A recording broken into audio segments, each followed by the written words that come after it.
I'm Charles David Gordon, and I have been for several years working in local community newspapers. After having a teaching career some 25 years, I was in Arlington when Proposition 2.5 came along. I was teaching at the high school English, high on the seniority list, and that Arlington was one of the very few towns that I think Proposition 2.5 was cut out for. And that was because they had to cut back their budget, town budget, by 15% for 2 or 3 years in order to get things into line with, proportions of local real estate and so on. So they came up with a scheme of offering teachers a chance who were on the seniority list and have been there for years to try another career for a year. There would be no pay, of course, but we'd maintain our position, you might say, our seniority. And if at the end of the year we wanted to come back and forget the whole thing and return, we'd have a chance to get back to a job there. I have been doing English teaching for many years, as I say. It was about time to do some writing on my own, and I thought, what better place to be, an apprentice in that than go to a newspaper. I'd been working part-time on the Public Spirit that was in air under a publisher by the name of McMaster. I would do evening meetings in Shirley, and then I got to do some in air and turn in the stuff. I don't know how I kept going with a full-time job in English teaching and also this whole thing. But anyway, it was time for me to think of a full-time career possibility. So by that time, that this proposition came along and I had this offering. I had been headhunted, you might say, by another newspaper up here. And what was the name of that? The Free Press? No, yeah, Okay, something like that. whatever. This was from Pepperell, owned by the Hartnett family, Frank Hartnett. And so I went there part-time, and then when this offer came to try another career, it just fitted in. So I jumped at it. And the first thing I did after a little bit of work in Groton, my beat was air. And also, the Hartnett family there, Frank Hartnett, had the running of the Dispatch, which was the official newspaper for Fort Devens. And and being a very political minded and businessman minded individual, he'd often ask me to come in and do an interview, stand in and find out what was going on at a meeting in connection with Fort Devens here. I met the commander, talked with him, Frank being there. I think that was almost the first interview that I undertook for that newspaper.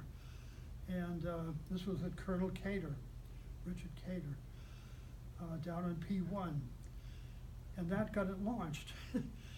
And then just as, of course, in air, we were coming up to the time when we thought the Information Systems Command was going to come in, and then suddenly realized it was not going to come to Fort Devens here, and that we were going to close the base, which came as a sudden blow.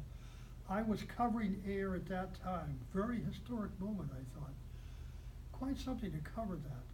Yeah. And then just as things started moving towards a Fort Devens that would become Devens, you might say, and moved to a civilian kind of uses. The first thing was the piggyback. I wasn't in on that. There was another reporter covering that, but just after that, I was brought in, so I covered all the events in the downtake of active Army here at the base. From 91 anyway, to 1996, and after that. How did you get your stories? Who did you The identify your own assignments that stories, I or were you had- called? The assignments that I had fell into place, you might say, by themselves. Okay. When I was working in Ayer or in Groton or in Shirley, can't say Shirley, especially Ayer and then Fort Devens. I was doing both of them, by the way, at the same time. Yeah. This was run as a business, a going profitable business. And pretty much it was left up to me what I felt needed to be covered beyond a certain basic items, like covering town meetings and meetings of different boards and individuals connected with the town and so on. And it just fitted into Fort Devens here, and there was plenty going on. There were plenty of different organizations that had to do with not only the ringing down of the curtain here, but also lifting up a new curtain with mass development, you might say, and Devens Enterprise Commission to get another community going here. Now, like with the military, did you have to contact the public affairs office, or who did you contact We to asked, start a story? In fact, the Public Affairs Office had a lot to do with base closure Okay. and the individuals in it. They were certainly a basic part of all of this. So it was a constant going back and forth, and you couldn't help but dip into the history of the base and become very much interested and concerned about the whole thing. Find out what had gone on in many of the buildings here and what was going to happen there. I remember watching the federal prison come in, the Job Corps, and so on. In my day, I was on the board of the Air YMCA, Armed Forces YMCA here in Ayer. I was on a Citizens Advisory Committee for the Job Corps here.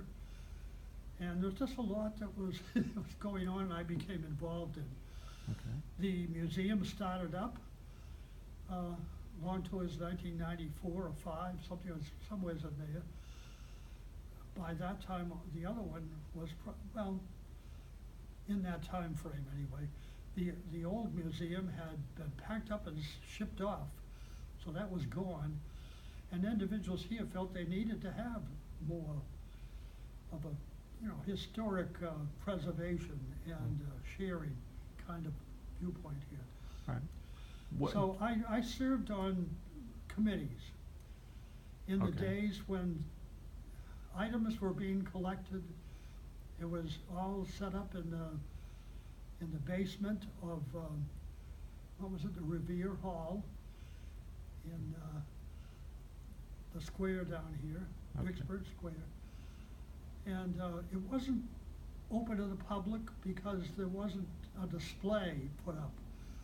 It was just a bringing together of these things and a dreaming and a trying to get ideas on where to move and so on. And it just went from there. Going back to your reporting on the Army base, Yeah. when it was active, were there any controversial events that went on where there were actually the Army didn't like what you were doing, or townspeople got involved, or anything like that? Nothing like that. No, there was. I was there for the dig, I think they called it, in Ayer to try to save Fort Devens here. I went through all of that. How about environmental issues or People in real the estate town- issues? Oh, well, all of the business of environmental cleanup at the airport, in the municipal Devens landfill that was capped and so on, and around the base at various places where they discovered there'd been dumping of various items and liquids and so on. Watched over all that, saw the EPA come in, the DEP from Massachusetts, and covered those meetings pretty thoroughly. Were there any criminal activities that you came across in terms of fraud or? No, No? no. Okay. I was too late for at least one of the murders that took place in connection with Army soldiers there. Okay. How I guess one Army person decided that his partner or wife, I guess it was, he had this plan.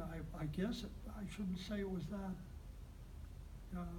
Okay. You know, decided, but to bump up his wife, who was a military person, and collect insurance. And he had I don't know whether he was involved or what the culpability was, but anyway. Did you cover any of the real estate transactions when they sold off some of the items or the buildings or properties? No, I was in on a lot of, no, this was pretty behind the scenes, I think, until it came out to the Devens Enterprise Commission, and then there'd be a ribbon cutting if they successfully met all the criteria and passed the permits, got Okay. accepted and so on, yeah. So I saw a lot of these new buildings being put up, and things translated from old buildings.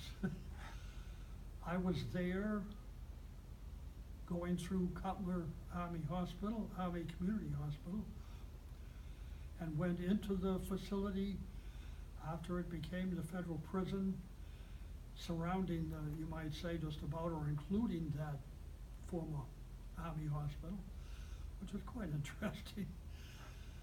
And Okay. all that. All right. It's fine.